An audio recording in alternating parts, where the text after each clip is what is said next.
Quizás algunos de ustedes tengan miedo a volar, pero ¿conocen a alguien que disfrute poniendo su avión en pérdida y dejándolo caer hasta casi tocar la tierra? Bueno, conozcan a David Martin, uno de los top 5 aeróbatas del mundo.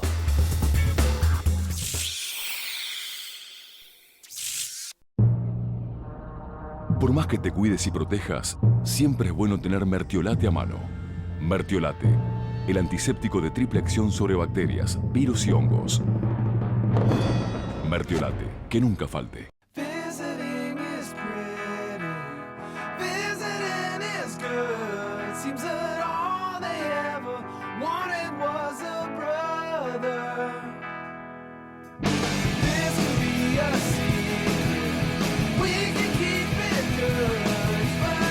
Estamos acá con David Martin, que es un piloto de acrobacias aéreas. Trabaja para esta prestigiosa marca de relojes, Breitling, y ahora nos va a contar un poquito de qué se trata todo esto de las acrobacias. Hi David, could you tell us something about what do you do for a living? For Breitling, I fly this airplane and one other airplane. I give rides in this airplane to good customers who buy watches. And then I fly air shows or displays, aerobatic displays in the other airplane. And sometimes in this airplane also. Great. Tell us something about this airplane. Well, this is called an Extra 300L. It's built in Germany. It's the best two-seat aerobatic airplane that you can take somebody for a ride in. It's basically, it has 300 horsepower and weighs 1,500 pounds. So aerodynamically, it will do pretty much any kind of aerobatic maneuver that's ever been invented. So anything you feel up to, we can do.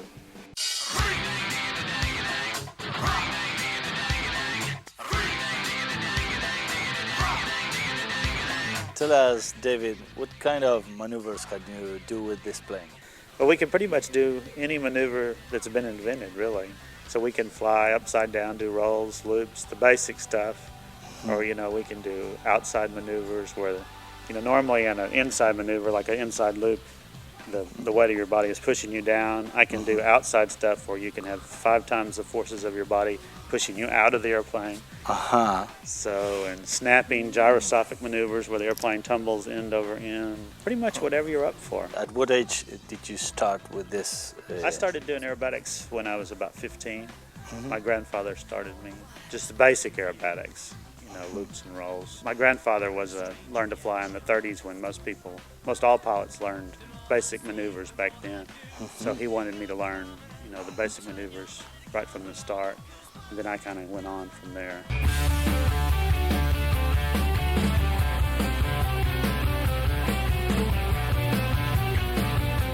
So David, do you have any trademark maneuver?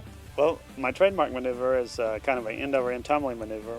And it's basically the airplane gets to a point where it goes end over end several times and then flies out upside down. Really? Well, if it works. Sometimes it doesn't work like that. The regulations for like air shows is we can't, of course, fly over a crowd or make maneuvers at a crowd. The whole idea is to keep the safety of the crowd where if something happens, you won't hurt somebody on the ground. Other than that, you fly your maneuvers for them when you get a special criteria to fly air shows. And they don't usually look at every maneuver you do, so, they're happy as long as you go by their rules. Well, David, thank you very much again, and congratulations. Thank you. Thank you very much for your time. Thank you.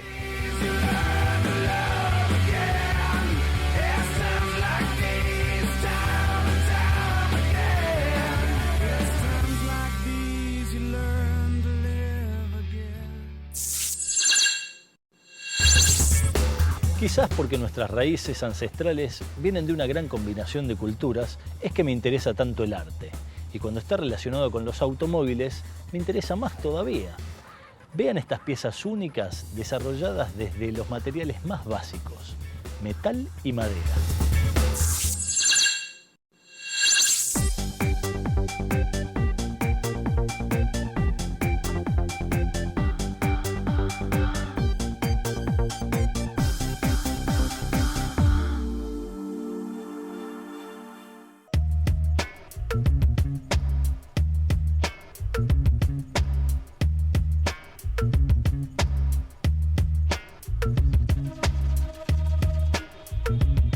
Esta es la obra de Tony Sikorsky, que es quien tengo aquí a mi lado.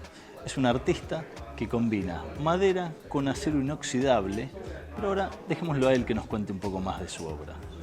Hi, Tony, how are you? Fine, how you doing? Fine, great. Tell us something about your art. My art? Well, I'm an automotive sculptor. You can see I'm not a kind of guy that does very realistic. I like to stylize my work, make it a kind of caricature and all that, and just do something different. I like to do out of the ordinary, so. It is really different. You did it. Oh yeah, it took a while. It looks like some of your pieces looks like cartoon pieces. Well, see, I like to add humor to my things too. So my scars do something just to kind of give it a little more than just, make it look like it's either moving or a funny incident or something, So basically, like for my I was a graphic designer, so I kind of the way I design, figure the way I would design or paint, I feel I could sculpture the same way. So that's what I do. I would just take the piece and I would. I wanted to make it look like it's doing something, It's something out of the ordinary. Those are really great. Yeah. And you also do your sculptures in iron steel.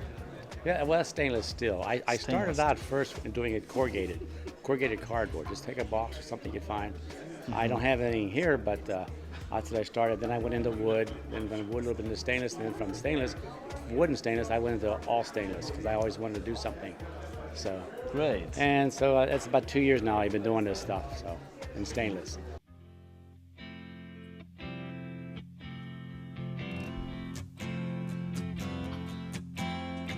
You can work with wood, with iron, with stainless. It's really great. And you combine both materials. Right. Whatever you can do to make it appealing to the people. Sure. For them to buy them. Right. Well, one of the things too, like the women, you do it in wood net, but I like the appeal of the women, so that's why I got into stainless work. It's like jewelry. They see it, they like it sparkles more, and they have some say so when it comes to buying stuff. So they look like jewelry, and it's worked very well. Where do you sell them? Well, I do, I'll be this Amelia here. I'll be at Pebble Beach or up in Michigan. There's a big show, Meadowbrook. I do 10 shows around a year, so. 10 Hershey, all over the United States.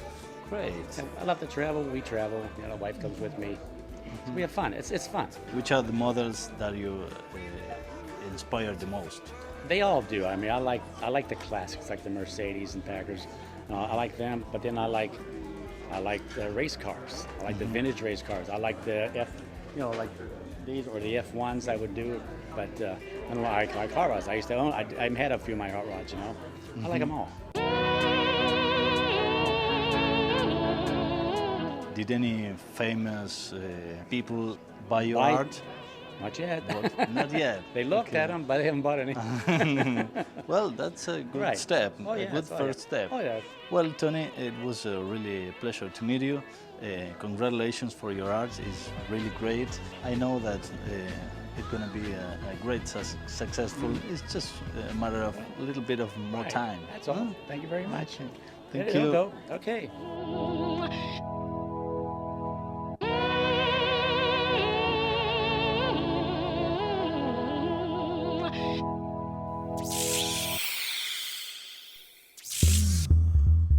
Ya hemos visto juguetes de agua, de tierra y de aire. En el próximo bloque, además, les voy a presentar un espectacular juguete tecnológico. No se vayan de ahí que ya volvemos.